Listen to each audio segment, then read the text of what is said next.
مشکل کے وقت ہمیشہ دعا مانگا کرو، کیونکہ جہاں انسان کا حوصلہ ختم ہوتا ہے وہاں سے اللہ پاک کی رحمت شروع ہوتی ہے۔ جو لوگ برداشت کرتے ہیں ان کے ساتھ اٹھا بیٹھا کرو، اس طرح تمہاری قوت برداشت بڑھے گی۔ جو ظلم کے ذریعے عزت چاہتا ہے اللہ اسے انصاف کے ذریعے ذلیل کرتا ہے۔ جب کبھی کسی ضرورت مند کی آواز تمہارے کانوں تک پہنچے تو اللہ کا شکر ادا کرو، کیونکہ اللہ نے اپنے بندوں کی مدد کے لیے تمہیں پسند کیا ہے، ورنہ وہ اکیلا ہی کافی ہے سب کے لیے۔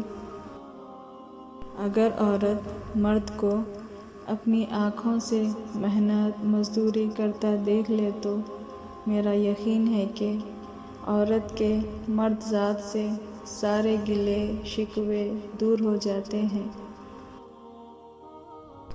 خوش قسمت ہے وہ انسان جس کے لیے کوئی روئے، مگر بد قسمت ہے وہ انسان جس کی وجہ سے کوئی روئے۔ شک کو اپنے اوپر غالب مت آنے دو، ورنہ تمہیں دنیا میں کوئی ہمدرد نہیں مل سکے گا۔ اس سوچ کے ساتھ زندگی میں آگے بڑھو کہ اللہ نے یقیناً بہترین ہی سوچا ہوگا۔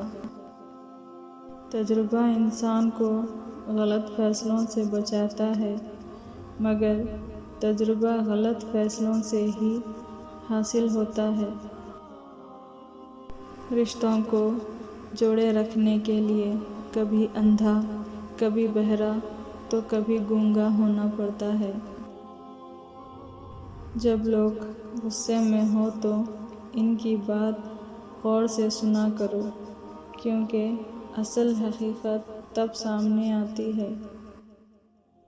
وہ جگہ چھوڑ دو جہاں تمہارے احساس اور تمہارے الفاظ کی قدر نہ ہو، چاہے وہ پھر کسی کا دل ہو یا گھر۔